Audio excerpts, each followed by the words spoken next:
Hello friends, இன்றைக்கி நம்ம சேனலில் என்ன பார்க்க போகிறோன்னா ரொம்பவே எச்சரிக்கையான ஒரு ஜோதிட தாள்களை தான் அதிரடியாக பார்க்க போகிறோம்.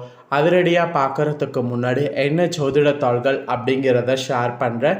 என்னங்கிறத வாங்க இன்ட்ரோவில் பார்க்கலாம். தற்போது 2025 ஆண்டில் ஆங்கில மாதத்தில் 10வது மாதமான அக்டோபர் மாதமானது நடந்துகிட்ருக்கு. இந்த அக்டோபர் 31ஆம் தேதிக்குள்ளே கிரகங்களில் ஏற்படக்கூடிய மாற்றங்கள், சேர்க்கை, வக்ரங்கள் காரணமாக ஒவ்வொரு ராசிக்காரங்களுக்கும் தலையெழுத்து மாறும். அப்படி மாறக்கூடிய தலையெழுத்தை அந்தந்த ராசிக்காரங்க தெரிஞ்சு பலனடையணுங்கிறதுனால ஒவ்வொரு ராசிக்கும் அக்டோபர் 31க்குள்ளே என்ன மாதிரியான விஷயங்கள் நடக்கும் அப்படிங்கிறத ஷேர் பண்ணிகிட்ருக்கேன். அதில் மீனம் ராசி நேயர்களுக்கு இந்த வீடியோவில் ஷேர் பண்ண போகிறேன். மீனம் ராசியில் பிறந்த நேயர்கள் அத்தனை பேரும் இந்த ஒரு வீடியோவை ஸ்கிப் பண்ணாமல் பாருங்கள். உங்களோட ராசிக்கு அக்டோபர் 31க்குள்ளே என்ன மாதிரி கிரகங்களால் முக்கியமான விஷயங்கள் நடக்குங்கிற விவரங்களை தெரிஞ்சு அதற்கேற்ப நடந்து பலன் பெறுங்க. ஆக்சுவலி நவக்கிரகங்களால் தான் நம்ம லைஃப்பில் எல்லாமே நடக்குது. நம்மளுக்கு அதிர்ஷ்டமும் சரி, ஆபத்தும் சரி, அது வருவதற்கு காரணமே கிரகங்கள் தான். கிரகங்கள் சாதகமாக இருந்தால் சாதகமான பலனும், கிரகங்கள் நமக்கு பாதகமாக இருந்தால் பாதகமான பலனும் கிடைக்கும். ஸோ கிரகங்கள் எப்படி இருக்கோ அப்படிங்கிறத நாம் தெரிஞ்சுக்கிட்டு அதற்கேற்ப நாம் நடந்தாவே பல விஷயங்கள் நமக்கு சாதகமாக அமைத்து கொள்ளலாம். ஸோ கிரகங்கள் எப்படி அமைந்திருக்கு அப்படிங்கிறத தான் இந்த வீடியோவில் சொல்ல போகிறேன். கிரகங்கள் அமைப்பை பற்றி தெளிவாக இந்த வீடியோவில் தெரிஞ்சுக்குங்க. அதே போல் பண தட்டுப்பாடு பிரச்சனை இருந்ததுன்னா அந்த தட்டுப்பாடு பிரச்சனை நீங்கள் ஒரு சூப்பரான பரிகாரம் செய்யணும். அது என்ன பரிகாரம், அதை எப்படி செய்யணும் அப்படிங்கிறதையும் இந்த வீடியோவில் சொல்ல போகிறேன். தெளிவாக இந்த வீடியோ பார்த்திங்கன்னா இந்த ஒரு வீடியோவில் எல்லா தாள்களையுமே தெரிஞ்சு கொள்ளலாம். ஸோ நவக்கிரகங்களால் ஃபஸ்ட்டு உங்களுக்கு என்ன விஷயம் நடக்கும் அப்படிங்கிறத ஷேர் பண்ணுறேன். முதல்ல அதை தெரிஞ்சுக்குங்க. அதுக்கப்புறம் மற்றதை உங்களுக்கு அதிரடியாக பார்க்கலாம். அதாவது பரிகாரம் என்ன செய்யணும் அப்படிங்கிறத அதிரடியாக பார்க்கலாம். ஸோ மீனராசி நேயர்களுக்கு இந்த அக்டோபர் மாதத்தில் கடைசியில் பார்த்தீங்கன்னு வச்சுக்கோங்களேன், கிரகநிலைகளை ஆராய்ந்து பார்க்கும் பொழுது இந்த மாதிரி தான் கிரகங்கள் உங்களுக்கு அமைஞ்சிருக்கு. அதாவது மீனராசி நேயர்களுக்கு கிரகநிலைகளை ஆராய்ந்து பார்க்கும் பொழுது மாத இறுதியில் உங்கள் ராசிநாதன் குரு 4வது இடத்துல சஞ்சரித்து அர்த்தாஷ்டம குருவாக இருக்கிறாரு. 7.5 சனியில் பார்த்தீங்கன்னு வச்சுக்கோங்களேன், முக்கியமாக அதாவது 7.5 சனியில் விரய சனியின் ஆதிக்கம் இப்போ நடைபெறுகிறது. அஷ்டமத்தில் செவ்வாய் இருக்கிறாரு. எனவே இந்த இக்கட்டான சூழ்நிலையில் எதிர்பார்ப்புகள் நிறைவேறாமல் இதயத்தை வாட வைக்கக்கூடிய அமைப்பு ஏற்படுது. ஆயினும் இந்த மாத கடைசியில் குரு பகவானால் மகிழ்ச்சியும் எண்ணங்களும் ஈடேற வாய்ப்பு இருக்குது. ஸோ கவலைப்பட வேண்டாம். தொழில் மற்றும் உத்தியோகத்தில் நிலைமை சீராகி நினைத்தது நிறைவேறும். அதனால் பொறுமையாக மட்டும் இருக்க வேண்டும் என்பது குறிப்பிடப்படுது. நெக்ஸ்ட்டு உங்களோட ராசியில் பார்த்தீங்கன்னு வச்சுக்கோங்களேன், மற்ற கிரகங்கள் மாற்றம் என்ன செய்யுங்கிறத சொல்கிறேன். துலாமில் புதன் இருக்க போகிறாரு. இதனால் என்ன பலன்கிறத தெரிஞ்சுக்குங்க. துலாம் ராசிக்கு புதன் செல்கிறாரு. உங்கள் ராசிக்கு 4, 7 ஆகிய இடங்களுக்கு அதிபதியானவர் புதன். அவர் அஷ்டமத்தில் சஞ்சரிக்கக்கூடிய பொழுது மிகுந்த நற்பலன்கள்லாம் கிடைக்க போகுது. மறைந்த புதன் நிறைந்த தனலாபத்தை கொடுப்பார். எனவே தொழில் முன்னேற்றமானது உண்டாகும். உத்தியோகத்தில் சம்பள உயர்வானது கிடைக்கும். ஒரு சிலருக்கு வெளிநாட்டு அழைப்புகள் மனதை மகிழ்விக்கும். முன்பு குறைந்த விலைக்கு வாங்கி போட்ட இடம் இப்பொழுது அதிக விலைக்கு விற்று அதன் மூலம் லாபமானது கிடைக்கும்.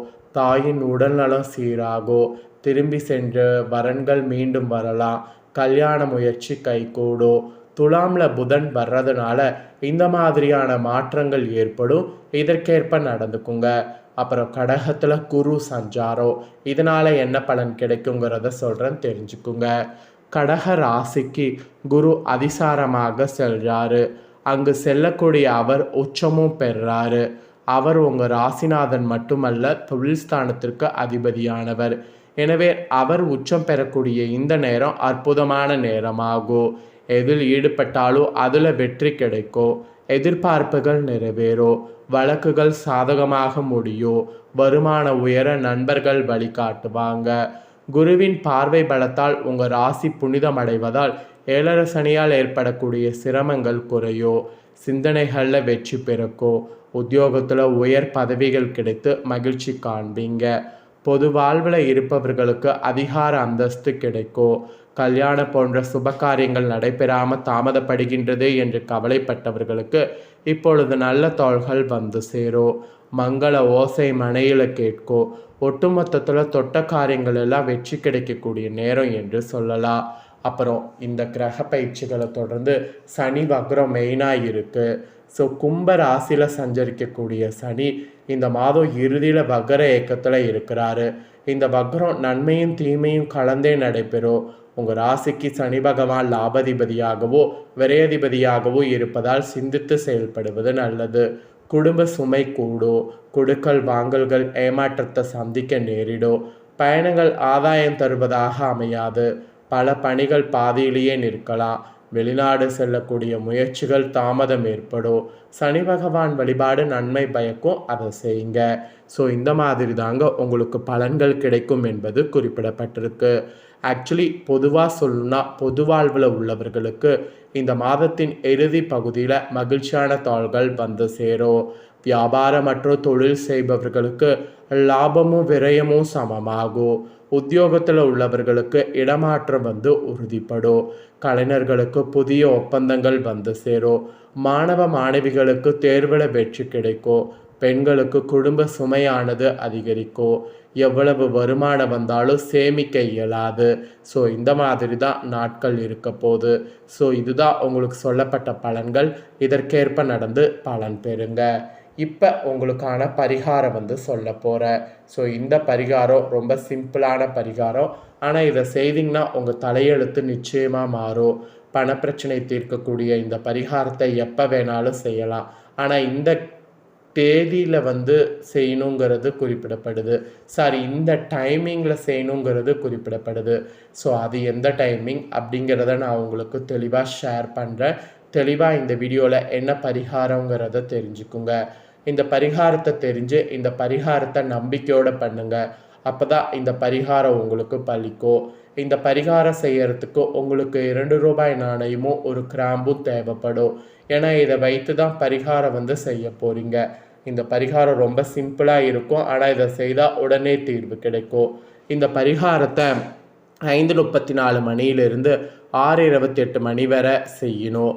ஏன்னா காரணம் என்னென்னா பஞ்சாங்க ரீதியாக இது சக்தி வாய்ந்த நேரமாக குறிப்பிடப்படுது. இந்த நேரத்தில் தான் இந்த பரிகாரம் செய்யணும். அப்போ தான் ஜனவசிய படவசியம் ஏற்படும். இதற்கு நம்மளுடைய வீட்டில் ஏதாவது ஒரு இடத்துல மேற்கு திசை பார்த்தவாறு அமர்ந்து கொள்ள வேண்டும். வெறும் தரையில் அமரக்கூடாது. ஒரு விரிப்பை விரித்து அதற்கு மேலே தான் அமரணும். பிறகு நம்மளுடைய வலது கையில் 2 ரூபாய் நாணயத்தையும் மொட்டு உடையாத நல்ல கிராம்பாக பார்த்து ஒரு கிராம்பையை வைத்து மூடிக்கொள்ள வேண்டும். இந்த கையை நம்மளுடைய மடியில் வைத்து கொண்டு சந்திர பகவான் மற்றும் சிவபெருமான மனதார வழிபாடு செய்யணும். இப்படி செய்த பிறகு ஓம் நிஷகராய வித்மகே காலநாதாய தீமகே தந்தோ சந்திர பிரசோதயா என சந்திர பகவானின் மூல மந்திரத்தை குறைந்தது 20 நிமிடமாவது கூற வேண்டும். அப்படி கூறும்போதே நம்மளுடைய பண ரீதியான பிரச்சனைகள் அனைத்தும் தீர வேண்டும். கடன் பிரச்சனைகள் தீர வேண்டும் என்று மனதார வேண்டிக் கொள்ள வேண்டும். பிறகு ஒரு கவர்லையோ அல்லது வெள்ளை நிற பேப்பர்லையோ இந்த 2 ரூபாய் நாணயத்தையும் கிராம்பையும் வைத்து மடித்து எந்த இடத்துல நீங்கள் பணம் வைக்கிறீங்களோ அந்த இடத்துல வைத்து விட வேண்டும். இப்படி செய்வதன் மூலம் சந்திர பகவான், சிவபெருமான் மற்றும் மகாலட்சுமி இவர்கள் மூவருடைய அருளால் பணம் தொடர்பான அனைத்து பிரச்சனைகளும் தீரும். பணப்பிரச்சனை தீர்ந்து விட்டாலே கடன் பிரச்சனை தீர்ந்துவிடும் என்பது நாம் தெரிஞ்சுக்கணும். மேலும் அடகில் வைத்த தங்க நகைகளை திருப்பதற்குரிய வாய்ப்புகளும் உண்டாகும். ஸோ இந்த 2 ரூபாய் நாணயத்தை செலவு செய்யாமல் எப்பொழுதுமே உங்களோடு வைத்துக்கொள்வதன் மூலம் மகாலட்சுமி அருள் உங்களுக்கு பரிபூர்ணமாக கிடைக்கும். இந்த எளிமையான தாந்திரிக பரிகாரத்தை நான் சொன்ன மாதிரி செய்து பாருங்கள். நிம்மதியான மகிழ்ச்சியான வாழ்வு வாழ முடியும். ஸோ மீன ராசிக்காரங்க இந்த வீடியோவை ஸ்கிப் பண்ணாமல் பார்த்துருந்தீங்கன்னா உங்களுக்கு முழுசாக என்னங்கிறத தெளிவாக இந்த வீடியோவில் வந்து நான் ஷேர் பண்ணதை நீங்கள் தெரிஞ்சிருப்பீங்க. ஸோ தெரிஞ்சது உங்களுக்கு ரொம்ப யூஸ்ஃபுல்லாக இருந்திருக்குன்னு சொல்லி நான் நம்புகிறேன். யூஸ்ஃபுல்லாக இருந்ததுன்னா இந்த தாள்களுக்கும் இந்த பரிகாரத்துக்கு ஏற்ப நடந்து பயன்பெறுங்க. நீங்கள் இதை பார்த்து பயன்பெறுவது போல் உங்கள் ஃப்ரெண்ட்ஸ் ஃபேமிலியில் இருக்கிறவங்க பார்த்து பயன்பெறணும்னு நினச்சிங்கன்னா வீடியோ லைக் பண்ணி உங்கள் ஃப்ரெண்ட்ஸ் ஃபேமிலிக்கு இந்த இதை ஷேர் பண்ணுங்கள். உங்கள் ஃப்ரெண்ட்ஸ் ஃபேமிலி இருக்கிறவங்களும் மீன ராசிக்காரங்களாக இருந்தாங்கன்னா இதை பார்த்து இதை தெரிஞ்சு இதற்கேற்ப நடந்து பயன்பெறட்டும். இதே போல் புதிய தகவல்களை தெரிந்து கொள்ள மறக்காமல் நம்ம சேனலை சப்ஸ்கிரைப் பண்ணுங்கள். கூட பெல் பண்ண ப்ரெஸ் பண்ணுங்கள். ஃபஸ்ட் டைம் பார்க்குறவங்க அதை பண்ணுங்கள். நெக்ஸ்ட் இதே போல் சுவாரஸ்யமாக வேறொரு புதிய தகவலோடு மீண்டும் வேறு வீடியோ சந்திக்கிறேன்.